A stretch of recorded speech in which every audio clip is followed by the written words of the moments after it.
அனைவருக்கும் இனிய காலை வணக்கம். ஒலிம்பியா ஐஏஎஸ் அகாடமி சார்பாக இன்றைய வீடியோவில் நாம் பார்க்கொள்ளது டிஎன்பிசி தேர்வாணையம் 2024 நடத்தி முடித்த பல்வேறு தேர்வுகளிலிருந்து ஏற்கனவே கேட்கப்பட்ட ப்ரீவியஸ் கொஸ்டினில் பாலிட்டி ஏரியாவிலிருந்து இருக்கக்கூடிய மிக முக்கியமான வினாக்களுக்கான டிஸ்கஷனை தான் நாம் பார்க்க இருக்கிறோங்க. ஏற்கனவே நம்ம பார்ட் 1 பார்ட் 2 பார்த்துருப்போங்க. அதில் 4 கொஸ்டின் பேப்பருக்கான டிஸ்கஷன் பார்த்துருப்பாங்க. இந்த வீடியோவை பொறுத்தவரையும் அதுக்கு அடுத்ததாக இடம்பெற்ற 3 தேர்வுகளில் கேட்கப்பட்ட வினாக்களுக்கான டிஸ்கஷனை பார்க்கலாங்க. நம்ம சேனலை புதிதாக பார்க்குறவங்க மறக்காமல் சப்ஸ்கிரைப் பண்ணிட்டு அந்த பெல் சிம்பில் கிளிக் பண்ணிவிடுங்க. நீங்கள் பெல் சிம்பில் கிளிக் பண்ணால் தான் நாங்கள் தொடர்ந்து அப்லோட் பண்ணுற வீடியோஸ் உங்களுக்கு நோட்டிஃபிகேஷனை வரும். நிச்சயமாக இந்த டிஸ்கஷன் வீடியோவை பொறுத்தவரையும் அப்கமிங்காக வரக்கூடிய குறிப்பாக டிஎன்பிசி தேர்வாக நடத்தக்கூடிய எல்லா போட்டித் தேர்வுகளுக்கும் பயனுள்ளதாக இருக்கும். ஒவ்வொரு வீடியோவும் எக்ஸாம் பாயிண்ட் ஆஃப் இருந்து தான் அப்லோட் பண்ணிகிட்ருக்கு. அதனால் வீடியோஸை முழுமையாக பாருங்கள், ஸ்கிப் பண்ணாமல் பாருங்கள். குரூப் 1 பொறுத்தவரையும் பாலிட்டி பகுதியில் 40 கேள்விகள் கேட்கப்படுன்னு சொல்லிட்டாங்க. குரூப் 2 2A அண்ட் குரூப் 4க்கு 15 கேள்விகள்னு சொல்லியிருக்காங்க பாலிட்டி ஏரியாவில். ஸோ பாலிட்டி ஏரியா ரொம்ப ரொம்ப முக்கியமானது. ஸோ நமக்கு எப்படியெல்லாம் கொஸ்டின்ஸ் கேட்டிருக்காங்க, எந்த மாதிரி கொஸ்டின்ஸ் ரிப்பீட்டடாக மறுபடி கேட்குறாங்க அப்படின்றத முழுமையாக தெரிஞ்சுக்கணுன்னா ப்ரீவியஸ் கொஸ்டின்ஸை பார்க்கணுங்க. அதுதான் ரொம்ப ரொம்ப முக்கியமானது. வெற்றிக்கு மிக விரைவாக செல்லணுன்னா ப்ரீவியஸ் கொஸ்டின் அனலைசஸ் ரொம்ப ரொம்ப முக்கியமானது. வாங்க வீடியோஸ்குள்ளே போகலாம். கீழ்காணும் கூற்றுகளை கருத்தில் கொண்டு சரியான விடையை தேர்ந்தெடுக்குன்னு கேட்டிருக்காங்க. ஆப்ஷன் ஏ, மத்திய தலைமை தகவல் ஆணையருக்கு மறுநியமனம் சாத்தியம், ஆனால் மாநில தலைமை தகவல் ஆணையருக்கு மறுநியமனம் சாத்தியமல்ல. ஆப்ஷன் பி, மாநில தலைமை தகவல் ஆணையருக்கு மறுநியமனம் சாத்தியம், ஆனால் மத்திய தலைமை தகவல் ஆணையருக்கு மறுநியமனம் சாத்தியமல்ல. ஆப்ஷன் சி, இருவருக்குமே மறுநியமனம் சாத்தியம். ஆப்ஷன் டி, இருவருக்குமே மறுநியமனம் சாத்தியமல்ல. ஸோ கேள்வி என்னென்னா, மத்திய தலைமை தகவல் ஆணையரையும் அதே போல் மாநில தலைமை தகவல் ஆணையரையும் டைரெக்டாக கேட்காம இன்டைரக்டாக கேட்டு வச்சுருக்காங்க. அதில் என்னென்னா 2 பேருக்குமே பார்த்தீங்கன்னா மறுநியமனம் என்பது சாத்தியம் கிடையாது. ஃபர்ஸ்ட் ஆஃப் ஆல் ஸோ இந்த தகவலறி உரிமை சட்டத்தின் அடிப்படையில் தான் இந்த மத்திய தலைமை தகவல் ஆணையமும் மாநில தலைமை தகவல் ஆணையம் நியமிக்கப்பட்டது. அப்போ தகவலறி உரிமை சட்டம் RTI right to information act வந்து RTI வந்து பார்த்திங்கன்னா எப்போ தொடங்கினாங்க? 2005 அக்டோபர் 12. தற்போதைய மத்திய தலைமை தகவல் ஆணையர் யார்? தற்போதைய மத்திய தலைமை தகவல் ஆணையர் ஹிராலால் சமாரியா. மத்திய தலைமை தகவல் ஆணையர், தற்போதைய மத்திய தலைமை தகவல் ஆணையர் ஹிராலால் சமாரியா. அப்போ தமிழ்நாட்டின் மாநில தலைமை தகவல் ஆணையர் யார்? தமிழ்நாட்டின் மாநில தலைமை தகவல் ஆணையர் ஷகில் அக்தர்.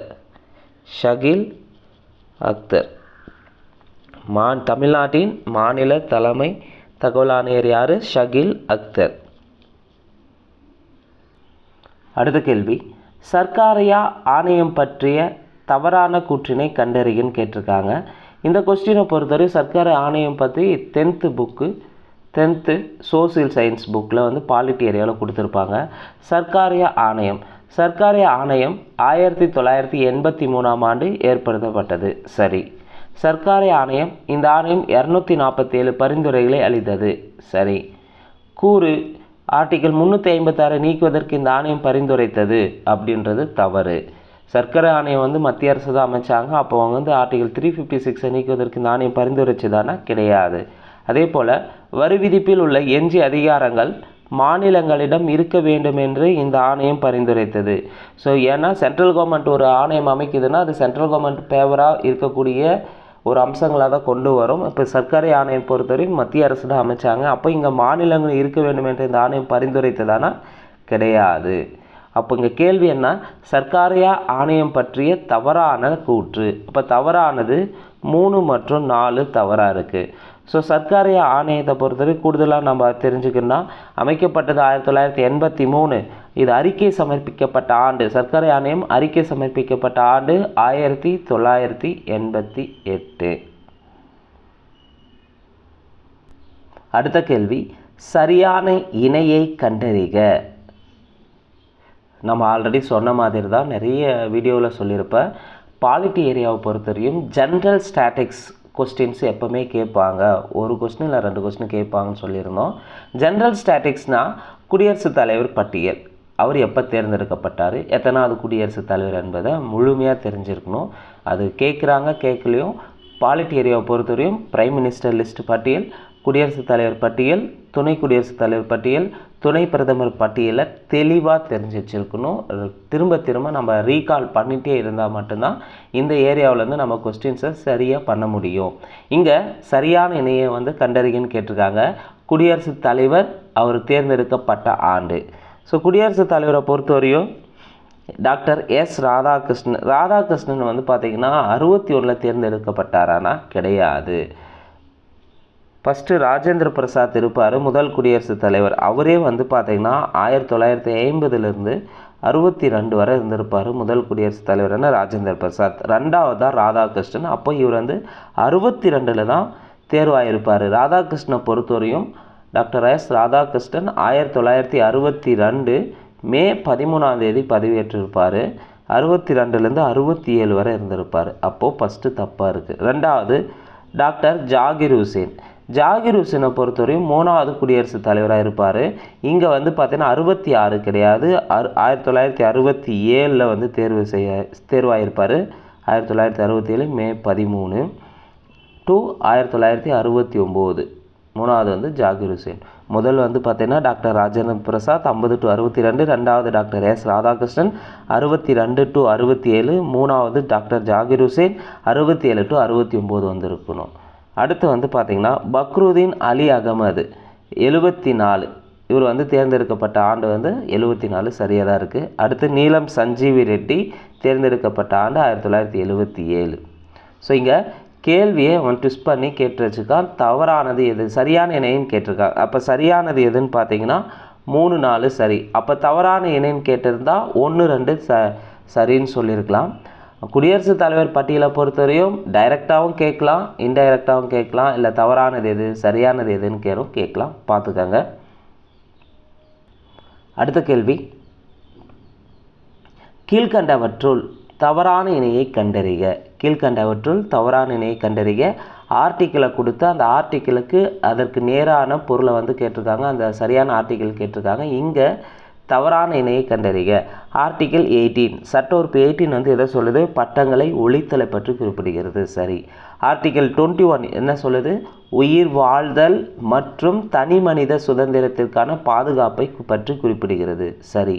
ஆர்டிக்கிள் 23 கைது செய்யப்படுவதிலிருந்து பாதுகாப்பா. ஆர்டிக்கிள் 23 பார்த்தீங்கன்னா கைது செய்வதிலிருந்து பாதுகாப்புன்றது தவறு. ஆர்டிக்கிள் 23 சுரண்டலுக்கு எதிரான உரிமைகளை பற்றி குறிப்பிடுகிறது. சுரண்டலுக்கு எதிரான உரிமைகள். இப்போ 3 தவறாக இருக்குது. 4 ஆர்டிக்கிள் 20 சுதந்திரமாக நடமாடுவதற்கான உரிமைன்னு சொல்லியிருக்காங்க. தப்பு. குற்றஞ்சாட்டப்பட்ட நபர்களுக்கான உரிமையை தருகிறது.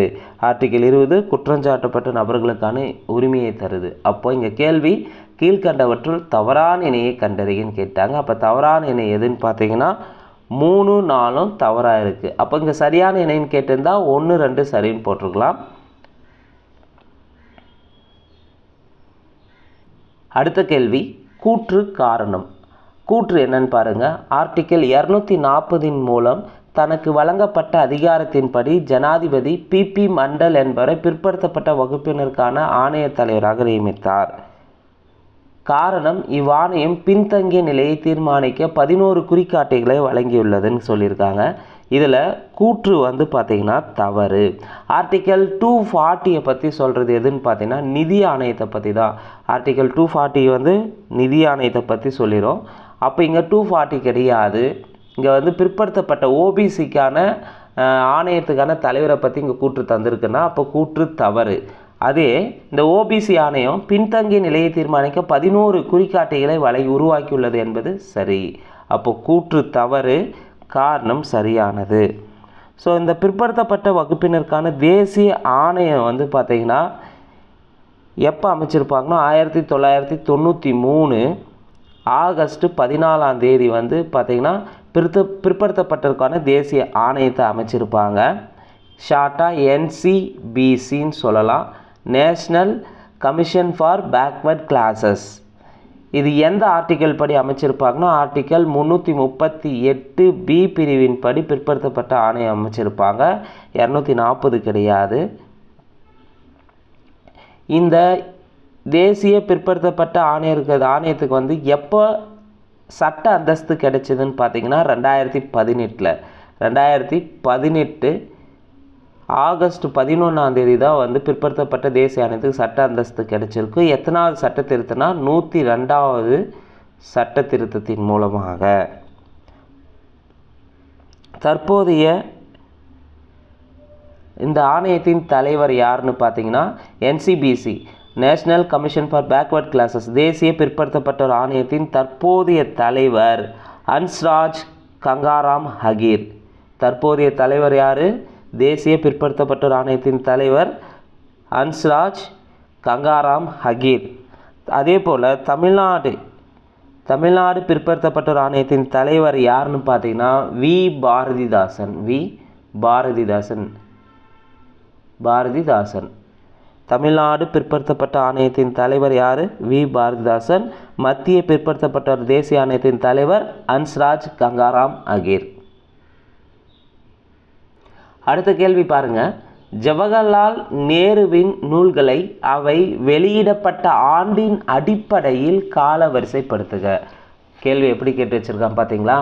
ஜவஹர்லால் நேருவின் நூல்கள் நமக்கு முதல்ல தெரிஞ்சிருக்கணும். அந்த நூல்கள் தெரிஞ்சிருந்தால் மட்டும்தான் வந்து நம்மளால் இப்போ ஃபஸ்ட்டு வந்து ஜவஹர்லால் நேரு எழுதிய நூல்களில் எந்த நூல் எழுதுனாங்கன்னு அப்படின்னு கேள்வியாக கேட்டிருந்தாங்க. இப்போ என்ன பண்ணிட்டாங்க, ஒரு ஆசிரியர் அல்லது ஒரு மிக முக்கியமாக இந்தியாவில் வந்து பார்த்திங்கன்னா நவீன இந்தியாவின் சிற்பின்னு கூட சொல்லக்கூடிய அந்த அளவுக்கு இருக்கக்கூடிய ஒரு நபருடைய நூல்களை கேட்டிருக்காங்க. டைரெக்டாக கேட்க கிடையாது, அந்த நூல்களுடைய ஆண்டையும் கேட்க கிடையாது. அந்த ஆண்டுகளில் என்ன பண்ண சொல்லியிருக்காங்க, கால வரிசைப்படுத்த சொல்லியிருக்காங்க. எந்த நூல் முதல்ல வெளியிட்டாங்க, எந்த நூல் ரெண்டாவதாக வெளியிட்டாங்க அப்படின்னு சொல்லிட்டு கேட்டிருக்காங்க. கொஸ்டின்ஸ் எந்த அளவுக்கு டிஎன்பிசி தன்னுடைய தரத்தை மாற்றிருக்காங்கன்றதை நீங்கள் இதிலேருந்து புரிஞ்சுக்கணும். அப்போ ஜவஹர்லால் நேரு அவர் எழுதிய நூல்கள்னு மட்டும் படித்தா போதாதோ, அது எந்த ஆண்டு வெளியிடப்பட்டதும் கூடுதலாக படிக்கணுன்றதை தெளிவாக பார்த்துக்காங்க. ஜவஹர்லால் நேருவின் நூல்களை அவை வெளியிடப்பட்ட ஆண்டின் அடிப்படையில் காலவரிசைப்படுத்துக. அப்போ இங்கே இந்த 4 நூலுமே எழுதியிருப்பாங்க. ஓர் சுயசரிதை, சுதந்திரம் நோக்கி, உலக வரலாறு ஓர் பார்வை, இந்தியாவின் கண்டுபிடிப்பு, சுதந்திரத்திற்கு முன் அப்படின்ற 4 நூலுமே எழுதியிருப்பார் அவர். ஸோ இது எப்போ வெளியிடப்பட்டது அது ரொம்ப ரொம்ப முக்கியமானது. அதன் அடிப்படையில் காலவரிசைப்படுத்த சொல்லியிருக்காங்க. முதல்ல உலக வரலாறு ஒரு பார்வை என்ற நூலை 1934 வெளியிட்டிருப்பார். அடுத்து ஓர் சுயசரிதை சுதந்திரம் நோக்கி, இந்த நூல் வந்து பார்த்திங்கன்னா 1936 வெளியிடப்பட்டது. இந்த ஓர் சுயசரிதை சுதந்திர நோக்கின்றது சிறையில் இருந்தபோதே எழுதியிருப்பார். 1934-35 சிறையில் இருப்பார். அந்த காலகட்டத்தில் எழுதுந்தான் ஓர் சுயசரிதை சுதந்திர நோக்கி. இந்த நூல் வெளியிடப்பட்ட ஆண்டு, கேள்வி என்ன, வெளியிடப்பட்ட ஆண்டு 1936. அடுத்து இந்தியாவின் கண்டுபிடிப்பு என்ற நூல் வந்து பார்த்திங்கன்னா 1946 வெளியிடப்பட்டது. சுதந்திரத்திற்கு முன் என்ற நூல் வந்து பார்த்திங்கன்னா ஏற்கனவே ஜவஹர்லால் நேரு எழுதியிருப்பாங்க. ஆனால் வெளியிடப்பட்ட ஆண்டு வந்து தொகுத்து வெளியிட்டிருப்பாங்க, 2000 வெளியிட்டிருப்பாங்க. அப்போது சரியான காலவரிசை 2, 1, 3, 4. அடுத்த கேள்வி, அனைத்திந்திய முஸ்லிம் லீக் கட்சியை 1906 நிறுவியது யார்? அனைத்திந்திய முஸ்லிம் லீக் கட்சியை 1906 நிறுவியது யார்னா ख्वाजा சலிமுல்லா. அடுத்த கேள்வி, பொறுத்துக, கீழ்கண்டவற்றை பொறுத்துக. இயற்றப்பட்ட ஆண்டு அந்த சட்டத்தினுடைய பெயரை கொடுத்துருக்காங்க. சட்டங்கள் இயற்றப்பட்ட ஆண்டு தொடர்பாக கேள்விதான். 1963 என்ன சட்டம் இயற்றினாங்கன்னா இந்திய ஒன்றிய பகுதி சட்டம். 1963 இந்திய ஒன்றிய பகுதி சட்டம் இயற்றப்பட்டது. 1991 தேசிய தலைநகர் டெல்லி ஒன்றிய பகுதி சட்டம். 1991 தேசிய தலைநகர் டெல்லி ஒன்றிய பகுதி சட்டம் இயற்றப்பட்டது.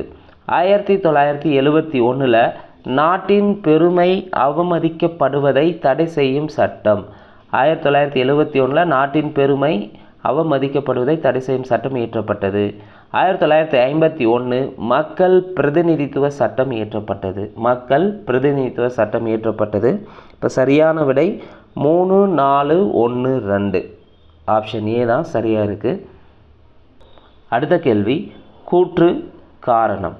கூற்று: இந்திய கூட்டாட்சியில் ஆளுநர் அரசின் தலைவர் மற்றும் மத்திய அரசின் பிரதிநிதி எனும் இருவிதமான பணிகளை செய்கிறார். ஸோ ஆளுநர் பற்றி கேள்விதான். இந்திய கூட்டாட்சியில் ஆளுநர் அரசின் தலைவர் மற்றும் மத்திய அரசின் பிரதிநிதி எனும் இருவிதமான பணிகளை செய்கிறார். சரி. ஆளுநர் என்ற நிறுவனமே கூட்டாட்சிக்கு எதிரானதா? கிடையவே கிடையாது. ஆளுநர் என்ற நிறுவனம் கூட்டாட்சிக்கு சரியாக இருக்கும், ஆனால் எதிரானதுன்னு கேட்டிருக்காங்க. தப்பு. அப்போ இங்கே கூற்று சரி, ஆனால் காரணம் தவறு. அரசியலமைப்பை உருவாக்கியவர்கள் அரசின் கடமைகளாக அரசியலமைப்பில் இந்த வடிவத்தில் சேர்த்தனர். அரசியலமைப்பை உருவாக்கியவர்கள் அரசின் கடமைகளாக அரசியலமைப்பில் இந்த வடிவத்தில் சேர்த்தனர். எந்த வடிவம்னா அரசின் வழிகாட்டு நெறிமுறைகள் வடிவத்தில் சேர்த்திருப்பாங்க. அரசின் கடமைகளாக டிபிஎஸ்பின்னு சொல்லுவாங்க. ஷார்ட்டாக DPSP, directive principle of state policy. இந்த டைரக்டிவ் பிரின்சிபல் ஆஃப் ஸ்டேட் பாலிசியை பொறுத்தவரையும் பார்ட் 4ல் ஆர்டிக்கல் 36 51 வரை சொல்லிடும். டிபிஎஸ்பி அரசின் வழிகாட்டு நெறிமுறை கோட்பாடுகள் என்னென்ன சொல்லியிருப்பாங்கன்றத 36 51 குறிப்பிடும். இது டிபிஎஸ்பி அரசின் வழிகாட்டு நெறிமுறை கோட்பாடு அயர்லாந்துலேருந்து எடுத்திருப்பாங்க. அடிப்படை கடமைகளை பொறுத்தவரையும் பார்ட் 4A 51A இருக்கும். அடிப்படை கடமைகள் ரஷ்யாவிலேருந்து எடுக்கப்பட்டது. அடிப்படை உரிமைகளை பொறுத்தவரையும் பார்ட் 2ல் இருக்கும். பார்ட் 2 ஆர்டிகல் 12 to 35 அடிப்படை உரிமைகள் அமெரிக்காவிலேருந்து எடுத்திருப்பாங்க. குடிமக்களுக்கான உரிமைகளை பொறுத்தவரை பார்ட் 2ல் வரக்கூடியது 5 to 11 வரும். சரி, இங்கே அடிப்படை உரிமைகள் பார்ட் 3ல் வந்திருக்கணும். அடிப்படை உரிமைகள் பார்ட் 3. குடிமக்களுக்கான உரிமையை பொறுத்தவரை பார்ட் 2ல் வரும். பார்ட் 2 5 to 11 சிட்டிசன்ஷிப்பில் வரக்கூடியது. அடிப்படை உரிமைகள் பார்ட் 3ல் வரக்கூடியது. இங்கே அரசியலமைப்பு உருவாக்கியவர்கள் அரசின் கடமைகளை அரசியலமைப்பில் எந்த வடிவத்தில் சேர்த்திருப்பாங்கன்னா அரசின் வழிகாட்டு நெறிமுறைகள் வடிவத்தில் சேர்த்துள்ளனர். அடுத்த கேள்வி, கீழ்கண்ட அமைப்புகளில் எவைகள் அரசியலமைப்பு சட்டத்தில் காணப்படவில்லை? ஸோ அரசியலமைப்பு சார்ந்த குழுக்களை கேட்டிருக்காங்க. அந்த அரசியலமைப்பு சட்டத்தில் காணப்படவில்லை. 1 தேசிய வளர்ச்சி குழு, 2 நிதி ஆயோக், 3 தேர்தல் ஆணையம், 4 நிதி ஆணையம். ஸோ நமக்கு நல்லாவே தெரியும் தேர்தல் ஆணையம் ஆர்டிக்கல் 324 படி, ஆர்டிக்கல் 324 1 படி தேர்தல் ஆணையம் நியமிக்க வழிவகை செய்கிறது. அதே போல் நிதி ஆணையத்துக்கான ஆர்டிக்கல் நமக்கு தெரியும், ஆர்டிக்கல் 280 நிதி ஆணையத்தை பற்றி சொல்லக்கூடியது. அப்போது தேசிய வளர்ச்சிக்குழு அரசியலமைப்பு சட்டத்தில் காணப்படுமானா கிடையாது, நிதி ஆயோகம் கிடையாது. அப்போ இது ரெண்டுமே அரசியலமைப்பு சட்டத்தில் இடம்பெறும். முதல் 2 அரசியலமைப்பு சட்டத்தில் இடம்பெறவில்லை. அப்போது இடம்பெறாது 1, 2 இடம்பெறவில்லை. தேசிய வளர்ச்சிக்குழு எப்போ உருவாக்குனாங்க? 1952. நிதி ஆணையம் நிதி ஆயோக் எப்போ ஏற்படுத்தினாங்க? 2015 ஜனவரி 1. தேர்தல் ஆணையம் எப்போ ஏற்படுத்தினாங்க? தேர்தல் ஆணையத்தை பொறுத்தவரையும் 1950 ஜனவரி 25. இந்த ஜனவரி 25 தான் வாக்காளர் தினமாக அனுசரிக்கப்படுகிறது. நிதி ஆணையம் 1951 நவம்பர் 23 ஏற்படுத்தியிருப்பாங்க நிதி ஆணையம். நீதி புனராய்வின் தேவையின் தொடர்பான தவறான காரணத்தை கண்டறியன்னு கேட்டிருக்காங்க. ஸோ நீதி புனராய்வு ஜுடிஷியல் ரிவ்யூ தொடர்பான ஒரு கேள்வி கேட்டிருக்காங்க. இதில் எது தவறுன்னு பார்க்கலாம். 1 அரசமைப்பை அனைத்திற்கும் மேலானது என்ற கொள்கையை உயர்த்தி பிடிக்க சரி, கூட்டாட்சி சமநிலை தொடர்ந்து பராமரிக்க சரி, குடிமக்களின் அடிப்படை உரிமைகளை பாதுகாக்க சரி, மக்களின் விருப்பமே அனைத்திற்கும் மேலானதாக இருக்க நீதி புனராய்வின் தேவையானது வருமானு பார்த்தீங்கன்னா வராது. அப்போ முதல் 3 சரியாக இருக்குது. கேள்வி என்ன? தவறான காரணம் எதுனா 4 மட்டும் தவறாக இருக்குது. அடுத்த கேள்வி, இந்திய அரசியலமைப்பின் பிரிவு 280 ஒரு டேஷ் வழங்குகிறது. ஸோ ஆர்டிக்கல் 218 நமக்கு நல்லா தெரியும், நிதி ஆணையத்தை வந்து வழங்குகிறது. ஆர்டிக்கல் 28 படி தான் நிதி ஆணையம் அமைக்கப்படுகிறது. இந்திய தேர்தல் ஆணையம் 1950 ஜனவரி 25 அமைச்சிருப்பாங்க. தேர்தல் ஆணையத்தை முதன்மை தேர்தல் ஆணையர் யாருன்னு பார்த்தீங்கன்னா ராஜகுமார்னு சொல்லலாம். தேசிய மனித உரிமை ஆணையத்தை பற்றி சொல்லலாம். தேசிய மனித உரிமை ஆணையம் 1993 அக்டோபர் 12 அமைக்கப்பட்டது. தமிழ்நாட்டில் வந்து பார்த்திங்கன்னா மாநில மனித உரிமை ஆணையம் 1997 ஏப்ரல் 17 அமைச்சிருப்பாங்க. தற்போதைய தேசிய மனித உரிமை ஆணையத்தின் புதிய தலைவர் யாருன்னு பார்த்தீங்கன்னா தமிழ்நாட்டை சேர்ந்த வி ராமசுப்ரமணியன் தான் தமிழ்நாட்டை சேர்ந்த ஒரு நபரை வந்து தேசிய மனித உரிமை ஆணையத்தின் தலைவராக இப்போ தான் முதல்ல நியமிச்சிருக்காங்க. நிர்வாக சீர்திருத்த ஆணையத்தை பொறுத்தவரை வந்து 1966 அமைச்சிருப்பாங்க. நிர்வாக சீர்திருத்த ஆணையத்தில் முதல் நிர்வாக சீர்திருத்த ஆணையம், இரண்டாவது நிர்வாக சீர்திருத்த ஆணையம்னு சொல்லலாம். ஏஆர்சி அட்மினிஸ்ட்ரேட்டிவ் ரிஃபார்ம்ஸ் கமிஷன் சொல்லலாம். இதெல்லாம் 2 இருக்குது. முதல் நிர்வாக சீர்திருத்த ஆணையம் 1966 மொரார்ஜி தேசாய் தலைமையில் அமைச்சிருப்பாங்க. அதற்கடுத்து அனுமந்த ராய் வந்து தலைவராக பொறுப்பேற்றிருப்பார். இரண்டாவது நிர்வாக சீர்திருத்த ஆணையம் 2005 அமைச்சிருப்பாங்க. தலைவர் ஸ்ரீ எம் வீரப்ப மொய்லி தலைமையில் அமைச்சிருப்பாங்க. அடுத்த கேள்வி, கீழ்கண்டவற்றை பொறுத்துக. குடியரசுத் தலைவர் பெயர் எத்தனாவது பதவியேற்றார்னு கேட்டிருக்காங்க. பக்ருதீன் அலி அகமது வந்து 5வது குடியரசுத் தலைவராக பொறுப்பேற்றிருப்பார். விவி கிரி பார்த்திங்கன்னா 4வது குடியரசுத் தலைவராக பொறுப்பேற்றார். ஜாகிர் ஹுசேன் பார்த்திங்கன்னா 3வது குடியரசுத் தலைவராக பொறுப்பேற்றார். நீலம் சஞ்சீவி ரெட்டி 6வது குடியரசுத் தலைவராக பொறுப்பேற்றிருப்பார். ஸோ நான் ஆல்ரெடி மறுபடியும் சொன்னது தான், குடியரசுத் தலைவருடைய பட்டியலிருந்து இப்போ ப்ரெசண்ட்டாக கொஸ்டின்ஸ் கேட்குறாங்க அப்படின்னு சொல்லியிருந்தேன். அதே போல் 2வது ஒரு எக்ஸாமில் திருப்பி கேட்டிருக்காங்க. அதனுடைய எத்தனாவது குடியரசுத் தலைவராக தேர்ந்தெடுத்தாங்க அப்படின்னு ஒரு கொஸ்டினாக செட் பண்ணியிருக்காங்க. அப்போது குடியரசுத் தலைவர் பட்டியல் எவ்வளோ முக்கியன்றதை இந்த வீடியோவிலேருந்து நீங்கள் தெளிவாக புரிஞ்சுருப்பீங்க. 1, அப்போது குடியரசுத் தலைவர் பட்டியலை பொறுத்தவரையும் ஃபஸ்ட்டு வருபவர் doctor Rajendra Prasad, 2 Radhakrishnan, 3 Zakir Hussain, 4 V V Giri, 5 Fakhruddin Ali Ahmed, 6 Neelam Sanjiva Reddy, 7 Zail Singh, 8 Venkataraman, 9 Shankar Dayal Sharma, 10 KR Narayanan, 11 APJ Abdul Kalam, 12 Pratibha Patil, 13 Pranab Mukherjee, 14 Ramnath Kovind, 15 Droupadi Murmu. So முதல்ல யார் இருந்தாங்க? டாக்டர் ராஜேந்திர பிரசாத், 2வது Radhakrishnan, 3 Zakir Hussain, 4 V V Giri, 5 Fakhruddin Ali Ahmed, 6 Neelam Sanjiva Reddy, 7 Zail Singh, 8 Venkataraman, 9 Shankar Dayal Sharma, 10 KR Narayanan, 11 APJ Abdul Kalam, 12 Pratibha Patil, 13 Pranab Mukherjee, 14 Ramnath Kovind, 15 Droupadi Murmu. So குடியரசுத் தலைவர் பட்டியலை தெளிவாக பார்த்து வச்சுக்காங்க. அடுத்த கேள்வி, கூட்டுறவு சங்கங்களை பற்றிய புதிய கொள்கை வழிமுறைகளை ஏற்படுத்திய அரசியல் சாசன திருத்தச் சட்டம். கூட்டுறவு சங்கங்களை பற்றிய புதிய கொள்கை வழிமுறைகளை ஏற்படுத்திய அரசியல் சாசன திருத்தச் சட்டம் எதுனா 97வது திருத்தச் சட்டம் 2011. ஸோ 97வது திருத்தச் சட்டம் 2011 அடிப்படையில் கூட்டுறவு சங்கங்களை வந்து ஏற்படுத்தியிருப்பாங்க.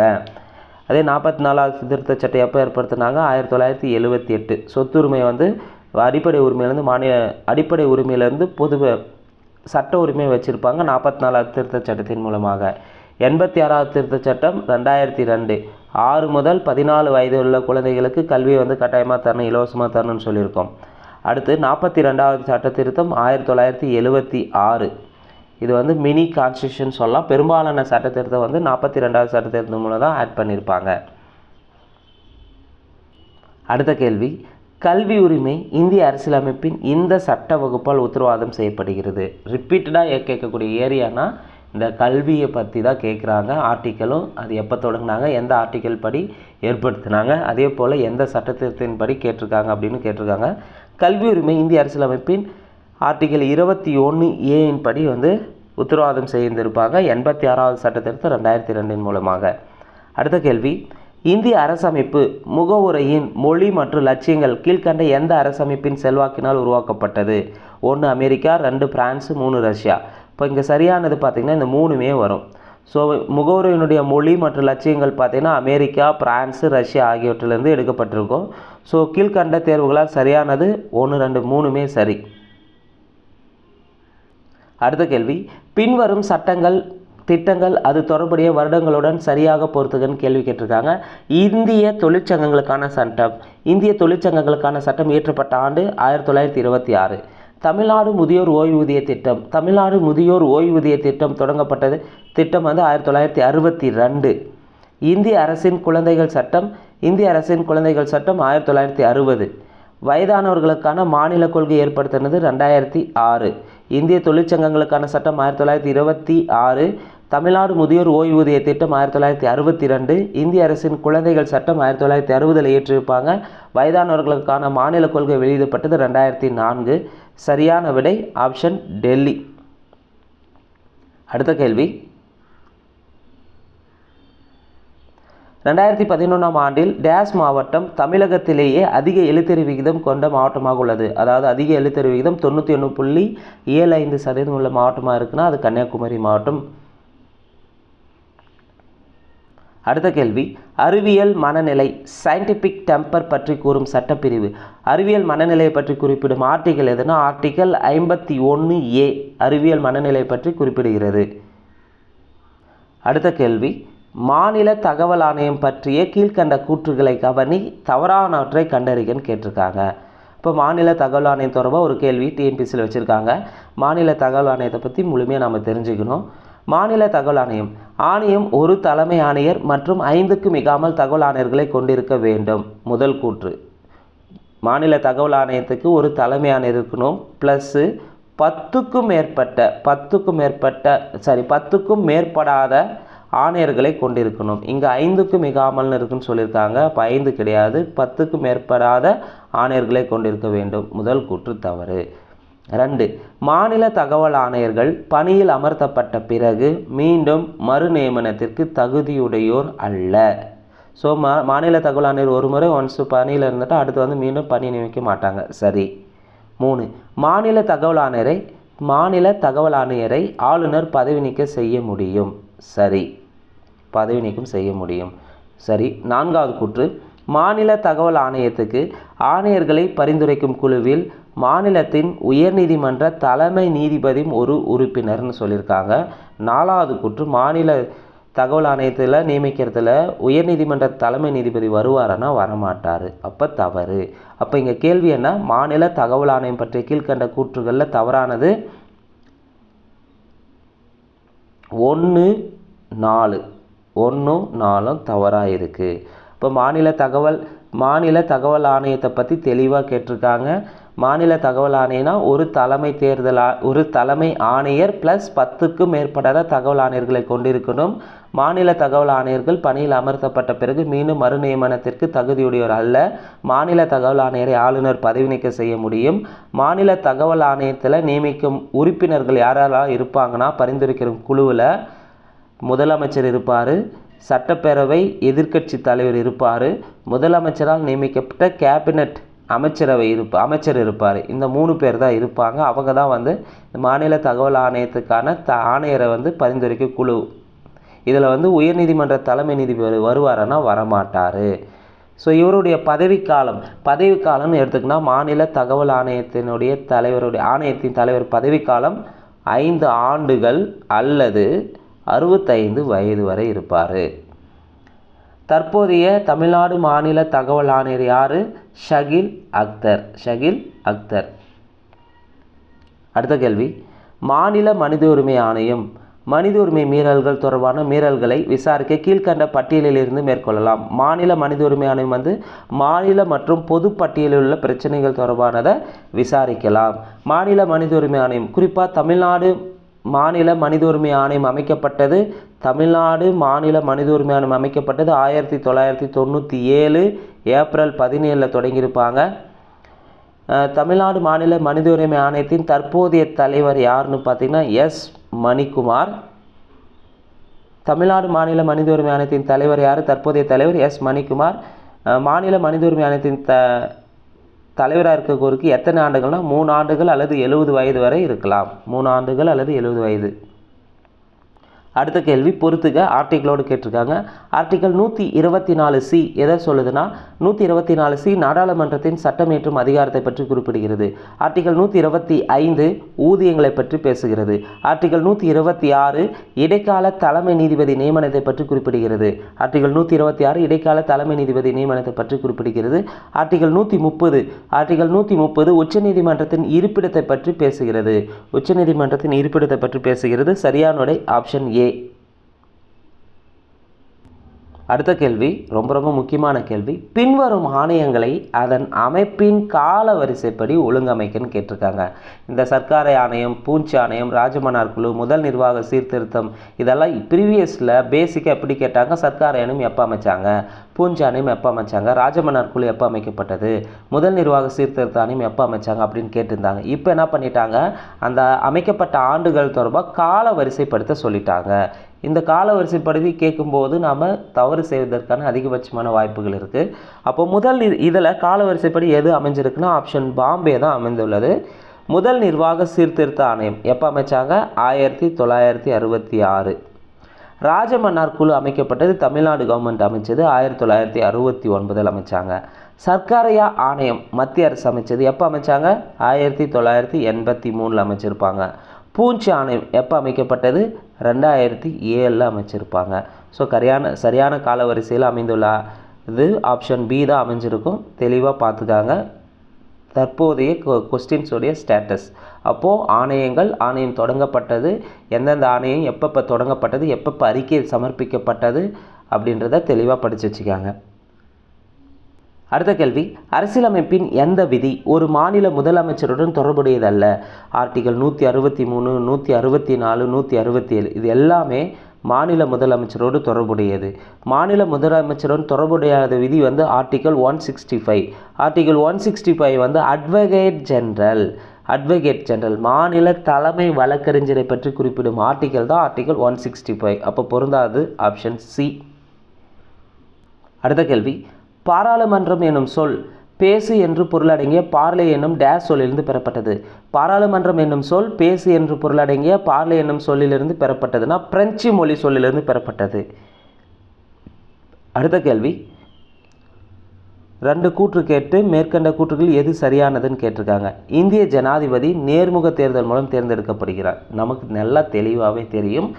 மறைமுக தேர்தல் குறிப்பாக மறைமுக விகிதாச்சார பிரதிநிதித்துவத்தின் அடிப்படையில் தான் தேர்ந்தெடுக்கப்படுகிறார் இந்திய ஜனாதிபதி. அப்போ முதல் கூற்று தவறு. இந்திய ஜனாதிபதி பெயரளவில் அரசின் தலைவர். சரி. மேற்கண்ட கூற்றுகள் எது சரின்னு கேட்டிருக்காங்க. 2 மட்டும் சரியாக இருக்குது. இந்திய ஜனாதிபதி மறைமுக தேர்தல் மறைமுக விகிதாச்சார பிரதிநிதித்துவம் மூலம் தான் தேர்வு செய்யப்படுவார். இங்கே நேர்முக தேர்தல்னு தந்திருக்காங்க. அப்போ முதல் கூற்று தவறு. இந்திய ஜனாதிபதி பெயரளவில் அரசின் தலைவராக செயல்படுகிறார். சரி. அப்போ சரியானது 2 மட்டும் சரி. அடுத்த கேள்வி, அரசு நெறிமுறை கொள்கைகளை நோக்கங்கள் மற்றும் விளைவுகளின் அறிக்கை என அழைத்தவர் யார்? அரசு நெறிமுறை கொள்கைகளை நோக்கங்கள் மற்றும் விளைவுகளின் அறிக்கை என அழைத்தவர் கேசி வேயர். அடுத்த கேள்வி, அடிப்படை கடமைகள் பற்றிய கூற்றுகளை கருதுக, தவறான கூற்றினை கண்டறிகன்னு கேட்டிருக்காங்க. அடிப்படை கடமைகள் எது தவறுன்னு பார்க்கலாம். வரிகளை செலுத்துதல், பொது சொத்துக்களை பாதுகாத்தல், இந்தியாவின் வளமான பாரம்பரியத்தை பேணி காத்தல், தேர்தல்களில் வாக்களித்தல். அப்போ இதில் அடிப்படை கடமைகளில் எது தவறுன்னு பார்த்தீங்கன்னா ஆப்ஷன் டி 1-4 தவறு. வரிகளை செலுத்துதல் அடிப்படை உரிமைகளில் வந்துடக்கூடியது. கட்டாயமாக வரி செலுத்த வேண்டியதாக இருக்கும். அடுத்து பார்த்திங்கன்னா தேர்தலில் வாக்களித்தல் என்பது அடிப்படை ஒரு உரிமையாக இருக்கும், அரசியல் உரிமையாக இருக்கக்கூடியது. அப்போது இங்கே அடிப்படை கடமைகளில் தவறானது 1-4 தவறாக இருக்குது. அதே பொது சொத்துக்களை பாதுகாக்கிறதோ இந்தியாவின் வளமான பாரம்பரியத்தை பேணி காக்கிறதும் இந்திய குடிமக்களுடைய அடிப்படை கடமைகளாக இருக்கும்.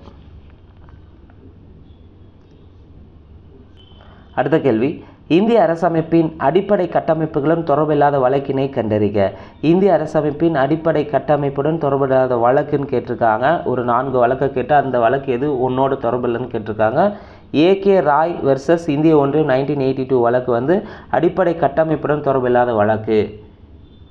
இந்த ஏகே ராயை பொறுத்தவரையும் பார்த்தீங்கன்னா A K Roy versus Union of India வழக்கு என்ன சொல்லுதுன்னா, குடியரசுத் தலைவரின் ஆணையை உருவாக்கும் அதிகாரத்தின் நோக்கத்தையும் இந்தியாவில் தடுப்பு காவல் சட்டங்களையும் வரையறுக்கிறது. A K Roy versus Union of India 1982 வழக்கு என்ன சொல்லுது?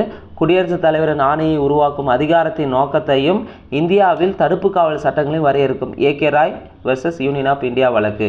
அப்போ அடிப்படை கட்டமைப்புடன் தொடர்புடைய வழக்கு கேசவநந்தா பாரதி வழக்கம். கேசவநந்தா பாரதி வெர்சஸ் கேரள மாநிலம் 1973யும், மினர்வா மில்ஸ் எதிர் இந்திய ஒன்றியம் 1980யும், கோலக்நாத் எதிர் பஞ்சாப் மாநிலம் 1967ம் வந்து பார்த்திங்கன்னா இந்திய அரசமைப்பின் அடிப்படை கட்டமைப்போடு தொடர்புடையது. அடுத்த கேள்வி, முதல் அரசமைப்பு திருத்தம் 1951 மூலம் இந்த சட்ட உறுப்பு சேர்க்கப்பட்டது. ஆர்டிகல் 15(4). ஆர்டிகல் 15(4) என்ன சொல்லுதுன்னா, சமுதாயத்தில் மற்றும் கல்வியில் பின்தங்கி இருப்பவர்களுக்கும் SC/ST முன்னேற்ற தனி சலுகை அளிக்க சட்டம் மூலம் இயற்றலாம்னு சொல்லியிருக்கோம். ஆர்டிகல் 15(4).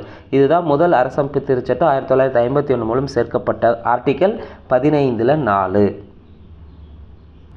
கட்டாய மற்றும் இலவச கல்வி அனைத்து 6 முதல் 14 வயது வரை உள்ள குழந்தைகளுக்கு சட்டப்பூர்வமாக அரசு வழங்க வேண்டும் என நிர்ணயமானது டேஸ் சட்ட திருத்தத்தின் மூலமாகும்.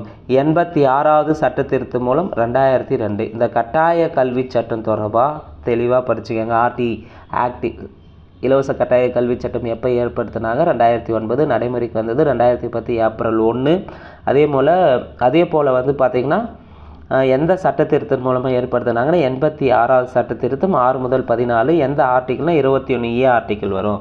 இந்த கேள்வியை பொறுத்தவரை ரிப்பீட்டடாக திரும்ப கேட்டுனே இருக்காங்க, மிஸ் பண்ணவே கூடாது. அடுத்த கேள்வி, பிற பிற்படுத்தப்பட்ட வகுப்பினரின் அதாவது OBC பாதுகாப்பிற்கான அரசியலமைப்பு விதிகள் யாவை?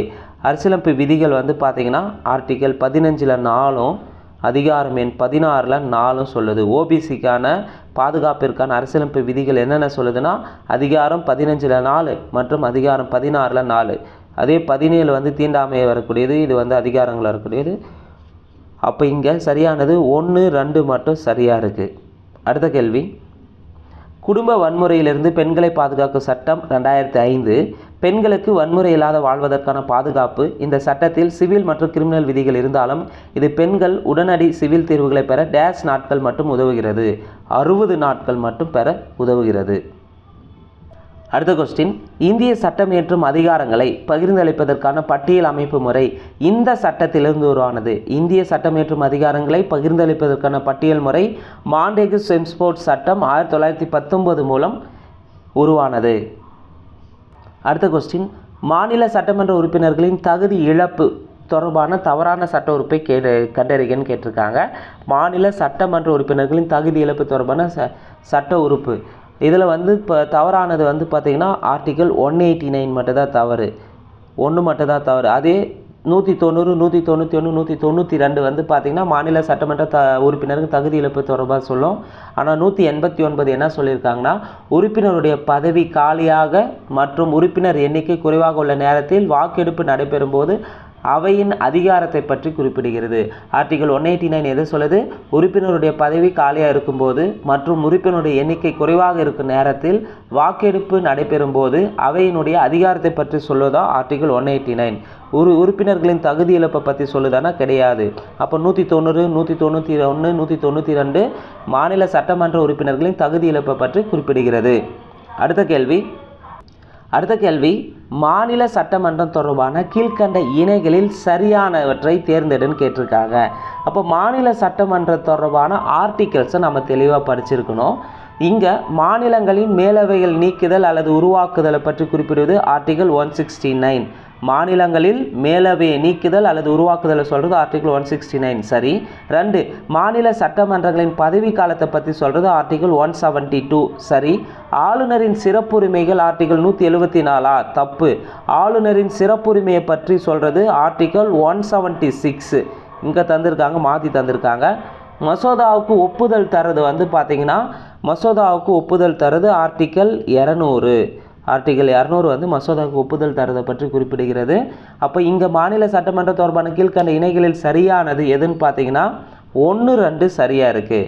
1, 2 சரியாக இருக்குது, 3, 4 தவறு. ஆளுநரின் சிறப்புரையை பற்றி சொல்வது ஆர்டிகல் 176. மசோதாவுக்கு ஒப்புதல் தருதல் பார்த்திங்கன்னா ஆர்டிகல் 200. ஆர்டிகல் 174 என்ன சொல்லுதுன்னா, மாநில சட்டமன்ற அமர்வை தள்ளி வைத்தல் மற்றும் கலைத்தலை பற்றி குறிப்பிடுகிறது. ஆர்டிகல் 174 மாநில சட்டமன்ற அமர்வை தள்ளி வைத்தல் அல்லது கலைத்தலை பற்றி குறிப்பிடுகிறது. அடுத்த கேள்வி, கூற்று காரணம். கூற்று: நாடாளுமன்றத்தின் இரு அவைகளிலும் உரையாற்றும் சிறப்புரிமை இந்திய தலைமை வழக்கறிஞருக்கு உண்டு. சரி. நாடாளுமன்ற உறுப்பினர்களைப் போன்று இந்திய தலைமை வழக்கறிஞரும் சிறப்பு சலுகைகளும் விலக்களிப்புகளையும் கொண்டுள்ளார். சரி. இங்கே கூற்று மற்றும் காரணம் இரண்டுமே சரி. ஆனால் காரணம் கூற்றுக்கான சரியான விளக்கம் கிடையாது. அடுத்த கேள்வி, ஏழைகளுக்கு சம நீதி மற்றும் இலவச சட்ட உதவி இதன் மூலம் உத்தரவாதப்படுத்தப்பட்டுள்ளது. ஏழைகளுக்கு சம நீதி மற்றும் இலவச சட்ட உதவி எந்த ஆர்டிக்கல் மூலமாக உத்தரவாதம் தந்திருக்காங்கன்னா, ஆர்டிக்கல் 39A கீழ் உத்தரவாதம் தரப்பட்டுள்ளது. அடுத்த கேள்வி, கீழ்கண்ட வாக்கியங்களை கவனிக்கவும். 1. முகவுரை இந்திய அரசமைப்பின் ஒரு பகுதியாகும். முகவுரை திருத்தப்படலாம். முகவுரையில் கூறப்பட்டிருக்கும் ஏற்பாடுகள் நீதிமன்றங்கள் மூலம் செயல்படுத்த முடியாது. முகவுரையை அதிகாரத்தின் மூலமும் ஆதாரமும் ஆகும். அப்போ முகவுரை தொடர்பான ஒரு கேள்வி. அப்போ இதில் சரியான விடையை தேர்ந்தெடுக்குன்னு கேட்டிருக்காங்க. அப்போ முகவுரையை பற்றி சரியானது ஆப்ஷன் ஏ 1, 2, 3 சரி. முகவுரை இந்திய அரசமைப்பின் ஒரு பகுதியாகும். முகவுரையை திருத்தலாம். முகவுரையில் கூறப்பட்டிருக்க ஏற்பாடுகள் நீதிமன்றம் மூலம் செயல்படுத்தப்பட முடியாது. அப்போ முதல் 3 மட்டும் சரி, 4 தவறாக இருக்குது. ஸோ முகவுரை ஒரு முறை மட்டும் திருத்தியிருப்பாங்க. 42வது சட்ட திருத்தம் 1976 படியில் திருத்தியிருப்பாங்க. ஸோ இந்த வீடியோவை பொறுத்தவரையும் ரீசெண்டாக நடைபெற்ற பல்வேறு தேர்வுகள், குறிப்பாக கடைசியாக குரூப் 1 அதுக்கு அடுத்தடுத்து தேர்ந்த 3 தேர்வுகள் கேட்கப்பட்ட பாலிட்டி ஏரியா கொஸ்டின்ஸை தான் நம்ம பார்த்துருக்குறோங்க. நிச்சயமாக இந்த வீடியோ உங்களுக்கு பயனுள்ளதாக இருந்திருக்கும். இந்த வீடியோ பற்றி மறக்காமல் கமெண்ட் செக்ஷனில் கமெண்ட் பண்ணுங்கள். பிடிச்சிருந்தால் லைக் பண்ணுங்கள். நன்றி, வணக்கம்.